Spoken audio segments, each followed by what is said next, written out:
What's up, everyone? How you doing? Hope you're doing well. Today I'm bringing you another season preview and prediction. We're going to be doing the Portland Trailblazers today, so without further ado, let's get into it. Looking at their 2019-20 recap, it was kind of a disappointing year for them. They went to the Western Conference Finals the season before and lost in 4 games to the Golden State Warriors, but it was still the farthest this team around Dame, CJ, and Nurkic has gone, but Nurkic was injured this season for a lot of it. They had a ton of roster turnover. They let Al-Farouq Aminu sign with the Magic, and they let Mo Harkless sign with the Clippers, or they traded him maybe. They just got more offensive. They signed guys like Rodney Hood. They got Trevor Ariza during a trade during midseason. They got Carmelo Anthony. So they just lost a lot of defense but added more offense, and that was their goal during the offseason, to be more of an offensive team so they don't have to rely on guys who can't really shoot to shoot. So their offense improved this season, but the defense fell off a cliff. They were really bad midseason, like not in the playoff picture, but ended up turning things around towards the end once Nurkic came back, and they snuck into the playoffs as the 8th seed and lost in 5 games to the Los Angeles Lakers, but they took game 1, so they had a little run there, but it all came to an end pretty quickly. And yeah, this team obviously had problems on the defensive end. They couldn't really defend anyone. They had Gary Trent out there as their small forward, and he's 6'5", I believe. So they just didn't have anyone to really guard other teams' opposing wings, and they just weren't good defensively. CJ and Dame are never going to be good defensively, but the thing with the teams before them were like Al-Farouq Aminu and Mo Harkless were so good defensively and zeros offensively that they could, like, the two of them and the two of CJ and Dame could counteract each other as like pretty good offense, pretty good defense, because you have 2 guys who are really good at offense, 2 guys who are really good at defense. So this offseason they tried to address those issues. So let's look at what they did in trade. They acquired Robert Covington. It was kind of an overpay. They gave up, I believe, 2 first-round picks for him, and as much as I like Robert Covington, he's not worth 2 first-round picks, I don't think. But, you know, this is exactly what they needed, the type of player they needed, a 3-and-D guy.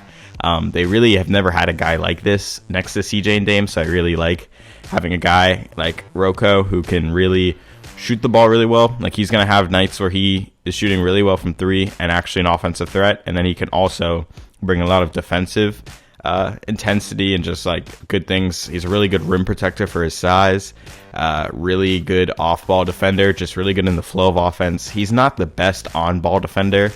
Like, he's not, you don't want to slot him against like LeBron, but he's not going to get killed when playing LeBron, and he's still just a really good defender, like team defender to have, and he just bolsters your defense. So really good pickup for them, helps them offensively, like exactly what they need on that end and exactly what they need on the defensive end. So just fits really well with this team.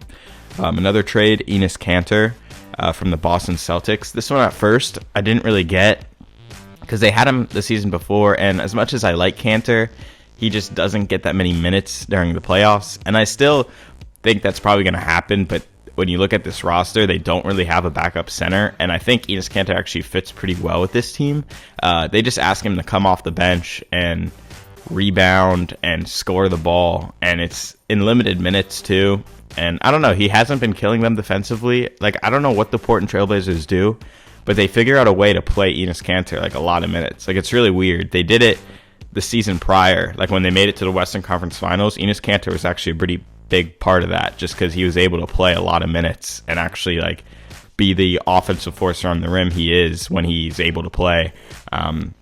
And yeah, he didn't kill them defensively. And the Celtics, Brad Stevens wasn't able to do that. Brad Stevens limited his minutes a ton and only really brought him out against other bigs. But Terry Stotts knows how to use him and knows when to inject him in the lineup. So good for them, and he's a really good player to have if you can use him correctly. Free agents they signed. Derek Jones Jr. from the Miami Heat, and this was another one. Like, when people were talking about the Trailblazers moves this offseason, I was a little underwhelmed because I was like, oh, Rocco's really the only piece I can say that's a good addition. But if you actually watch this team play, Derek Jones Jr. fits super well with this team. He's similar to like the Al-Farouq Aminu, Mo Harkless type, where offensively he's mostly a zero. He's not a shooter at all. Like, he takes some corner threes, but he's not a great shooter. He's never shot over 30% from 3, I believe. Yeah, just mostly a defensive guy, but he's really good defensively. Like, they just ask him to do his stuff. Like, he always guards the number one guy on defense. He guarded Zach LaVine last night. I saw him guard LeBron a few nights ago.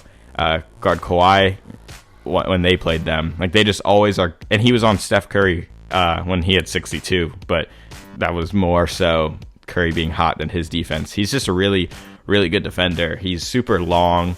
Like, his wingspan is insane. He doesn't even look like a human, honestly. Like, if you watch this, like, his arms are so long, and he's super athletic. And that's the other thing offensively. While he's a zero shooting the ball, he's actually a pretty good cutter. Like, he's really good at cutting on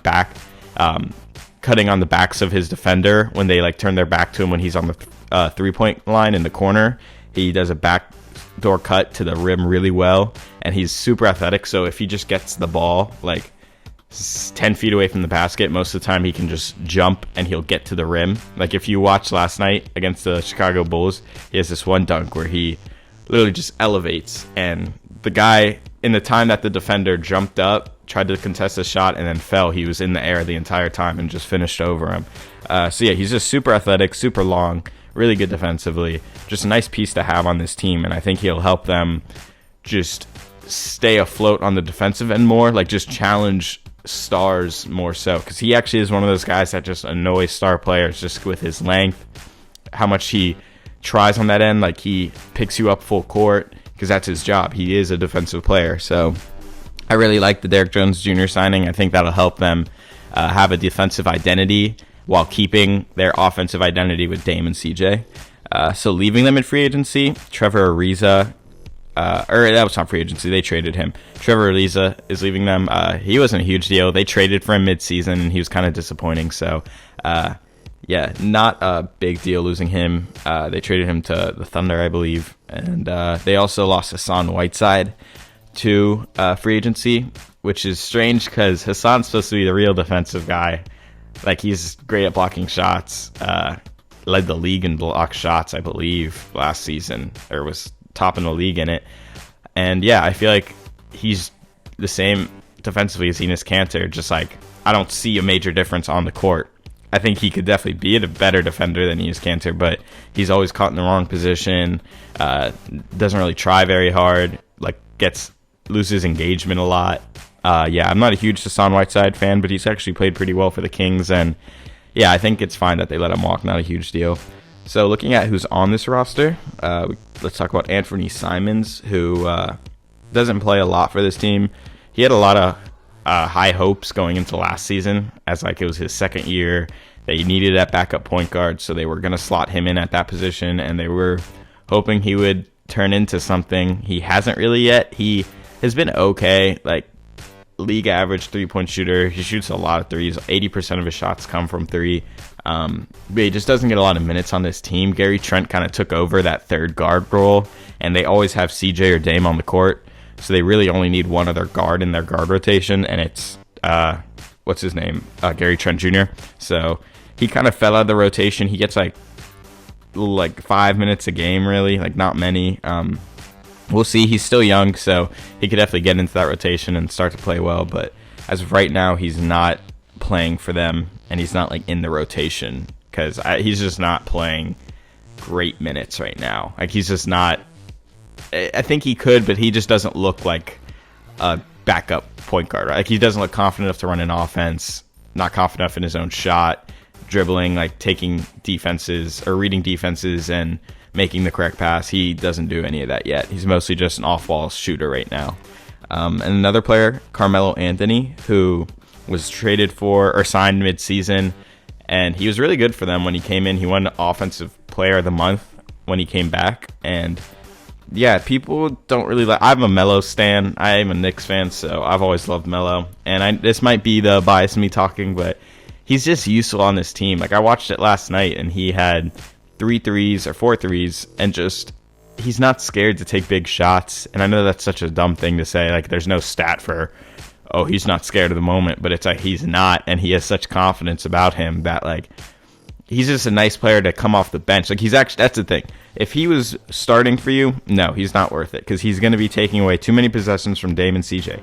But he actually understands his role on this team finally and is willing to come off the bench and just give them scoring off the bench. And he's really useful because in a situation where like Dame is on the bench or CJ's on the bench, you have like a pretty legitimate second option because Dame and CJ are always gonna be on the floor, but then you have Carmelo who can really take guys on one-on-one. And he's plays a really weird type of way, like old school, like jab steps, back you down, freeze you, and then pull up over you or drive by you. And defenders don't really know how to guard it. Like they're just not trained to guard that anymore. It's such an old school way of playing that he honestly gets a lot of open shots just using his old school moves. So I like Carmelo Anthony. Obviously, he's not great defensively, but he tries on that end. And yeah, I think he could be useful for them since he's coming off the bench in limited minutes. Why not? Another player, Zach Collins, who I'm not super high on. He's good when he's on the court, but he's never been on the court. He's injured again right now. He's just not healthy.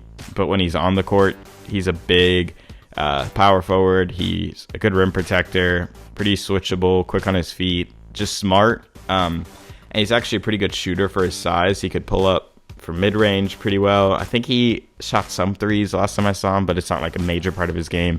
He's just super skilled, has really good footwork, but he's just one of those guys where it's always like, oh, when he's healthy, watch out, this team's going to be good, and it's like, stay healthy. He's never stayed healthy, so I just want to see it. I want to see him be healthy. Another player, Rodney Hood, who was injured last season, came back this season, was re-signed by them, and I think he could be really good for this team, just as kind of like another option off the bench. This team just has so many scoring options off the bench, and he actually is pretty good at going isolation too, but he's a really good three-point shooter, really tall. I think he's like 6'8", 6'9". A really fluid shot. Just a nice guy to have off ball, like swinging the ball to. If he has an open three, like he's going to hit it. So just another guy that they have who can score on all three levels, and he's not bad defensively, but it just helps them when Dame and CJ are off the court. They always have shooting. So I think he's going to be good for them. Gary Trent Jr., he came alive during the bubble last year. He was shooting like 75% from three. He's a guard from Duke. I think it's his third season in the league. And yeah, he's just been really great for them. He had a rough start to this year, but he's really turned it around in the last few games.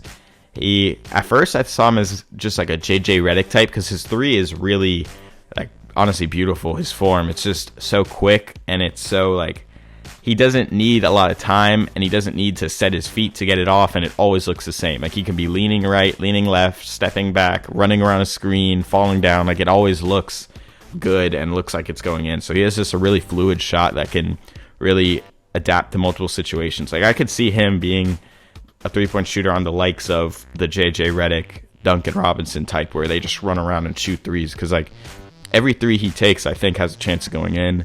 And then he really has a drive game. Like he's really good at getting to the rim. He's a really crafty finisher, not a bad passer.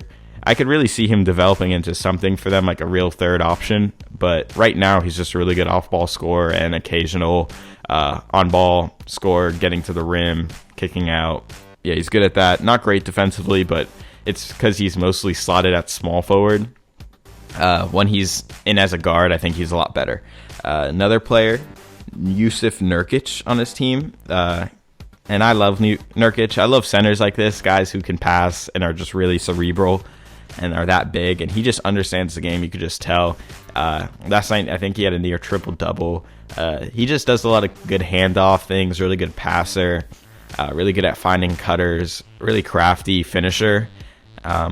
Just not a great three-point shooter. He's pretty old school in the sense where he's a paint-oriented player. Like, the farthest he'll usually stretch you is mid-range. He'll take threes, but he doesn't shoot them at an efficient clip. Like, defenses will let him shoot that, but like just such a good passer, pretty good defender, really good rebounder. That's kind of why he's a good defender. Like, he's a decent defender, but he's really good at rebounding, so that helps defensively. And yeah, good scorer in the paint, and I love him as a third option on this team, and he's really good with CJ and Dame, just able to set screens for them and then handle the ball while they run around as those two dangerous shooters, like, and having a passer like that. He's like, obviously not the passer that Jokic is. Jokic is running an offense, but he's that, like, genre of center, I guess, where it's just like, he's super skilled for that position, so you can run things through him. So yeah, looking at the stars of this team, CJ McCollum. Yeah, I mean, there's not much to say about the next two guys. It's just going to be me praising them. They're really good. CJ is a great mid-range shooter. His three ball has been going in this year. I think he's like the second leading scorer in the league right now. Yeah, he's just developed into such a dangerous offensive player. He can score on all three levels, has such a quick jump shot, and coming off screens, he just is so efficient, like nailing threes. Yeah, it's just not a great passer. I bet if he had to do it more, he could do it, but since like there's Dame, who's mostly the on-ball guy, and he's actually a pretty good passer. But yeah, just, I mean, like, he's just a great scorer, great all-around offensive player. And moving on to Dame Lillard, it's a lot of the same. Dame has like a really dangerous step-back three. That's like one of his main moves. Yeah, great passer, great three-point shooter, can pull up from like 35 feet deep. I would say he's probably the second best three-point shooter in the league right now. Like, as much as like, yeah, Duncan Robinson and JJ are great at shooting threes, they're not gonna hit a step back three in someone's mouth. Like, that's, I think, a different level of three-point shooting. So I would say Steph than him. Yeah, with those two, those two really are what's going to dictate how this team does this year. I know that sounds weird because they're like the most established stars, but like, I feel like the team built around them is actually really good. Like, they have a good mixture of defense and offense, and they're just able to play teams different ways. Like, if they get in a shootout, you can have a team, lineup out there like CJ, Dame, Gary Trent, Carmelo, and Nurkic. And if you need defense, you could do CJ, Dame, Rocco, Derrick Jones Jr., and Nurkic. And yeah, then you can mix that too. You just have a ton of options with this team. I just think this team could legitimately contend, but it would have to be those two just have a ridiculous playoffs. I just think those two would have to play at near MVP levels for this team to make a championship run.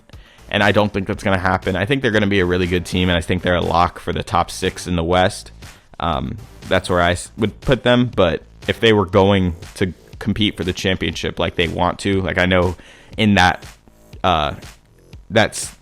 team, like, in the locker room are saying, like, we can win a championship, it would have to be Dame and CJ playing at near MVP levels, and those two just shooting the ball incredibly well, just breaking down defenses, just being two absolute menaces on the offensive side of the court. And I think it's actually kind of likely these two have really developed into, like, if I'm just saying guards, I think these are two easily top 10 guards, maybe top 5 guards in the league. CJ is really good. Like, I think CJ could be a number 1 option on a really good team.